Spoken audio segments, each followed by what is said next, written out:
महोदय, आज आपने मुझे बोलने का मौका दिया।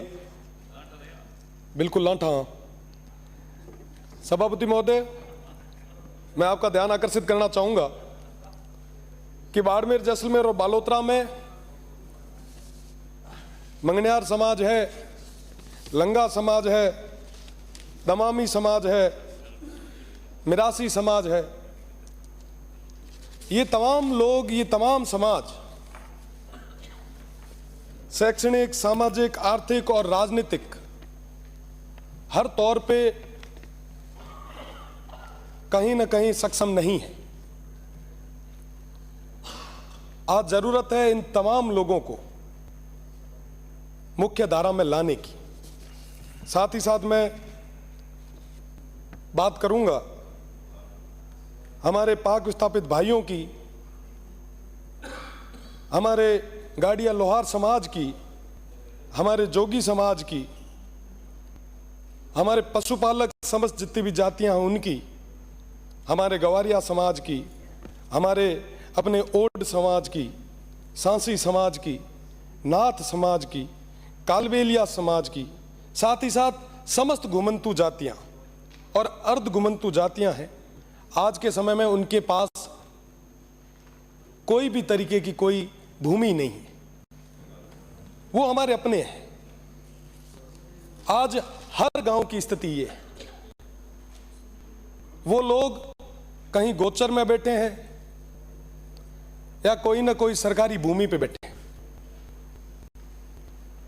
उन सभी को मुख्य धारा में लाने का काम, लाने की जिम्मेदारी हम सभी की। समस्त जितनी भी घुमंतु जातियां हैं, पशुपालक जातियां हैं, वो सब लोग अपना जीवन यापन करने के लिए दूर दराज क्षेत्रों में जाते हैं। उनके बच्चे, उनकी आने वाली पीढ़ियां शिक्षा से वंचित रह जाती है। उन सभी को मुख्य धारा में लाने के लिए हमें प्रयास करना चाहिए। विशेषकर पश्चिमी राजस्थान में नए छात्रावासों की जरूरत है।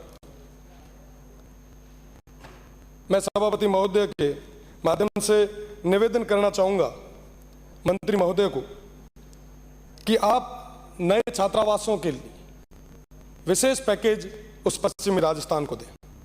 साथ ही साथ मैं निवेदन करना चाहूंगा, भील जनजाति की बात आज करूंगा। भील समाज और नायक समाज एक ही है, पर उन्हें अलग अलग कैटेगरी में डाल रखा गया। मेरा निवेदन है कि इन सभी को एक साथ किया जाए। साथ ही साथ अनुसूचित जाति के तर्ज पर भील समाज को भी कृषि विद्युत कनेक्शंस में वरीयता दी जाए। ग्रामीण परिवेश से आते हैं साहब, खेती के अलावा कोई हमारे पास ऑप्शन है नहीं। उन लोगों को मुख्य धारा में लाने के लिए इसकी ज़्यादा ज़रूरत है। साथ ही साथ टाडा माडा जैसी योजनाओं को बाड़मेर, जैसलमेर और बालोतरा में रहने वाले हमारे तमाम उन वंचित शोषित परिवारों के लिए, उनके विकास के लिए ये विशेष योजना शुरू करनी बहुत ज़्यादा आवश्यक है। अभी बात चल रही थी थोड़ी देर पहले तक पश्चिमी राजस्थान की। आज के समय में साहब हमारे पास खूब सारी चीज़ें हैं जिससे हम इन तमाम लोगों को मुख्य धारा में ला सकते हैं। पर मुझे ये कहते हुए बड़ा दुख होता है कि चंद लोगों का मल्टीनेशनल कंपनीज पे अधिकार हो गया, जिसकी वजह से ये हमारे तमाम भाई आज भी सब कुछ होने के बाद में भी अभावों में जी रहे हैं। आज के समय में आर्थिक रूप से आर्थिक सामंतवाद एक नया हमारे पश्चिमी राजस्थान में आ चुका है। वोट की राजनीति के लिए एक समाज से दूसरे समाज को लड़ाने की ये जो प्रथा शुरू हो रही है, मैं इसकी कड़े शब्दों में निंदा करता हूं। ये लोकतंत्र का पावन मंदिर है, इसकी एक गरिमा है। मैं सबसे छोटा हूं, यहां तमाम जितने भी मेरे बड़े भाई बैठे हैं, मैं माफी चाहूंगा अगर किसी को कुछ बुरा लगे तो।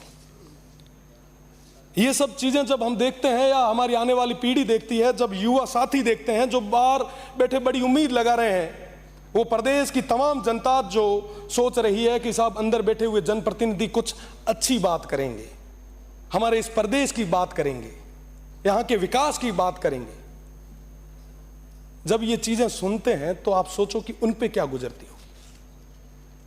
जब ये सदन चलता है तो 10-10 किलोमीटर तक बैरिकेटिंग होती है कि माननीय सदस्य अंदर बैठ के इस प्रदेश के मुद्दों पे बात कर रहे हैं, चर्चाएं कर रहे हैं। पर आज के समय में क्या हो रहा है? माननीय सभापति महोदय, साथ ही साथ मैं मेरे क्षेत्र की ओर आपका ध्यान आकर्षित करना चाहूंगा कि मेरे क्षेत्र में कई सारी कम्युनिटीज ऐसी हैं जिनके छात्रावास अभी तक नहीं बने। मेरा माननीय मंत्री जी से निवेदन रहेगा कि उनके लिए भी बेहतर छात्रावास की व्यवस्था करवाई जाए। साथ ही साथ थोड़ी देर पहले बात जो किलों की चल रही थी, महलों की चल रही थी, मैं कहना चाहूंगा कि ये किले, ये महल, ये शौर्य और गाथा के प्रतीक हैं। ये किले, ये महल अर्पण, समर्पण और तर्पण के प्रतीक हैं। ये किले और महल जब कभी मुगल आक्रांताओं के हमले हुआ करते थे तो हमारे बहन बेटियों की इज्जत बचाने के लिए ये किले और महल काम आया करते थे। ये किले मुश्किल में उन शरणागतों को शरण देने के लिए काम आया करते थे। साहब, राजस्थान की जब बात की जाती है तो कहा जाता है कि बिल्कुल पग पग सूरा देवली, पग पग सतियां थान, मन डर पे डग मेलता, रंग है राजस्थान। ऐसा राजस्थान है मेरा, ऐसा रंग रंगीला, ऐसा हरियाला, ऐसा अपनापन, भाईचारे, ऐसे प्रेम वाला मेरा राजस्थान है। पर राजस्थान की उसी विधानसभा में जब ऐसी बातें होने लग जाए तो हम सभी के लिए ये पीड़ा की बात है।